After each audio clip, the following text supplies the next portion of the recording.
All right, everybody, welcome. I am so excited to share with you that I have done it.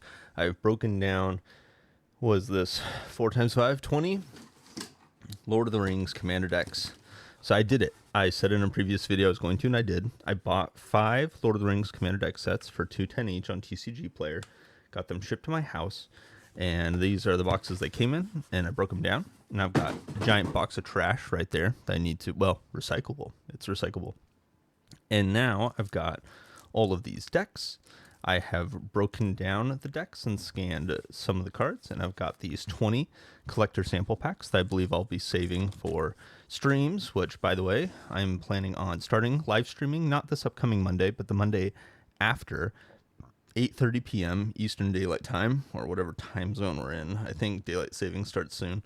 Eastern Daylight Time to 9:30 at least. You know, if we're partying hard, we'll go later. But the idea there is questions, live talk, and then of course, if you're interested, you can buy stuff from me, and I'll open it for you, and we will party hard. All right, good deal. So, what's the point? The point is that there is still great money to be made. Let me share my screen. So this is my code that I've shown off in the past. There's still great money to be made with all kinds of products, but especially Lord of the Rings. So check out this kind of top summary section right here. So Lord of the Rings Commander deck set. There's 121 cards that are over 45 cents, and those cards add up to a value of like well over. So this is the value minus 20% to adjust for shipping and fees. And so what this is saying is it's estimating that at market price, you can make $311 after shipping and fees if you break down one commander set of Lord of the Rings and sell all the singles. That does not include the collector sample pack. And so this net profit right here is, by the way, is using $250 is the price for the commander deck set. But if pull up, I mean, there's all kinds of ways to get these for far less than $250, like TCG Player, where they're selling for $208. That's cheaper than I got mine.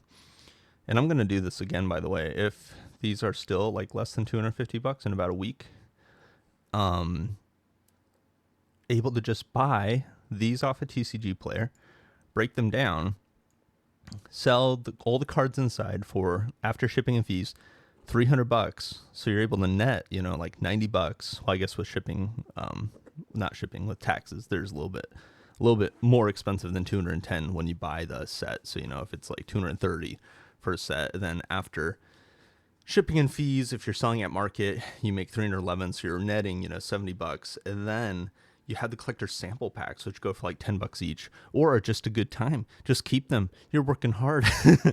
This is the justification I give myself whenever I buy a Magic product. It's like, you're working hard. You're selling cards. You deserve this. It's like, So the percent return is well over 20%, by the way. Very cool. Other products, there are I don't think anything holds a candle to how lucrative flipping Lord of the Rings commander decks are right now. But let's check the starter commander decks. How much are those going for on TCG Player? Ooh, man, the price has dropped. I bought one of these for like $250 just like a week ago. So now it's 114. You get 5 decks, and in those 5 decks, there are 98 cards that, after shipping and fees, sell for $127. So there is opportunity, there is arbitrage opportunity, but it's just way, way, way less.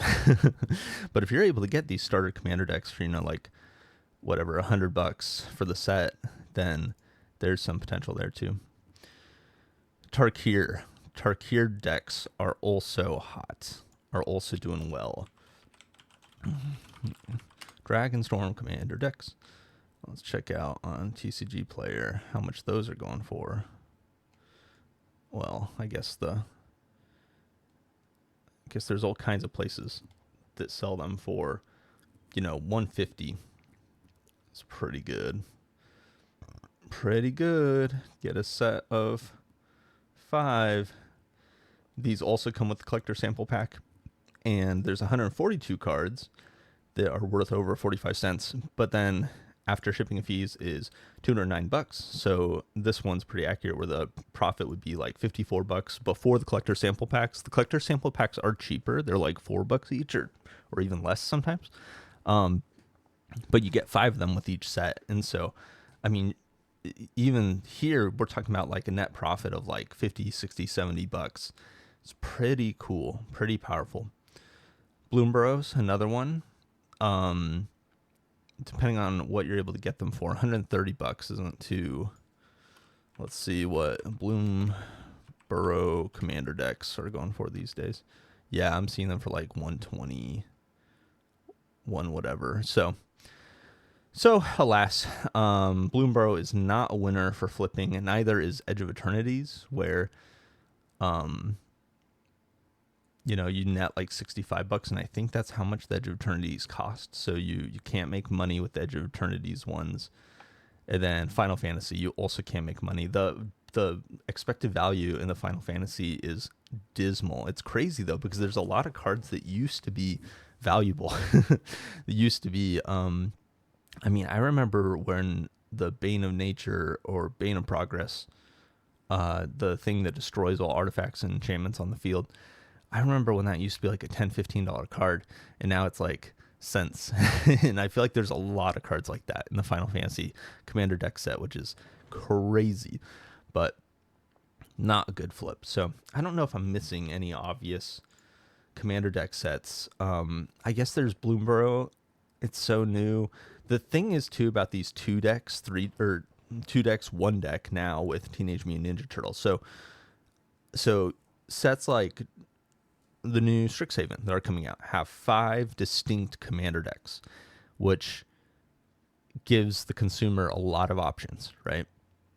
And it's a lot of new cards. It's a lot of, design decisioning and just new material for the consumer to work with.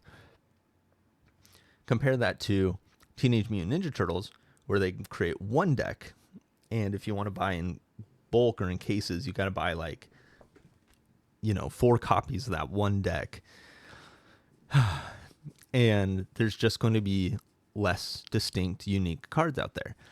And what that does is it makes the price of that 1 deck or the 2 decks inside of Edge of Eternities or Aether Drift, like what we've seen is that those decks just have not performed as well. And I think part of the reason why, like with Dragonstorm, there was a number of brand new cards, brand new to Magic, that have maintained solid value. Like just the face commanders for a couple of the decks, like Ureni is like $6+.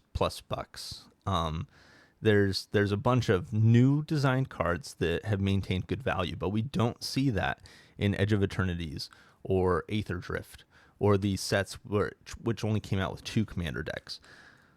And so what this leads me to believe is that if you make brand new cards, if you make enough of them, that there's kind of scarcity, I guess. There's like less copies of these diverse cards, or at least there's more diverse cards to choose from, so it's harder to like get them all. The prices go up. If you make less new cards at once, then the prices will be lower, as it's, I guess, easier to collect fewer cool cards.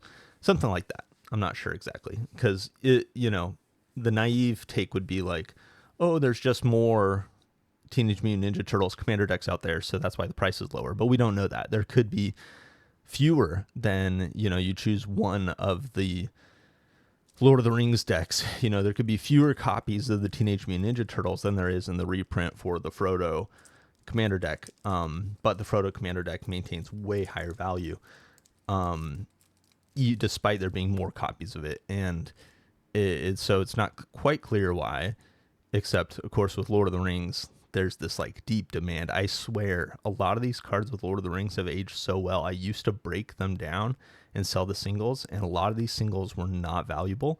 And today they're $1, $2, $5, $10 each. And I think that Magic players are craving the the good stuff. I think as we get Spider-Mans and Teenage Mutant Ninja Turtles, Magic players and collectors are like, oh man, what is a good set? And that's what they're leaning towards. And I think Lord of the Rings is a good set. I think that Final Fantasy is a good set. I think that there's lots of these good sets. And they're empowered by sets that come out and are new but aren't that exciting. So anyways, thanks for watching this update on some prices and arbitrage opportunity. I am flipping. I'm actively flipping. And you can too. Anybody can do it. If you're lacking materials, in my description, I've got links to all the stuff I use. And if you're not subscribed, please subscribe. We are trying to get to 500 subscribers. We're getting really close to 250, which is also very exciting. And we hit my goal of 150, which is why I'm going to start those live streams soon. So anyways, thanks for watching. We'll see you.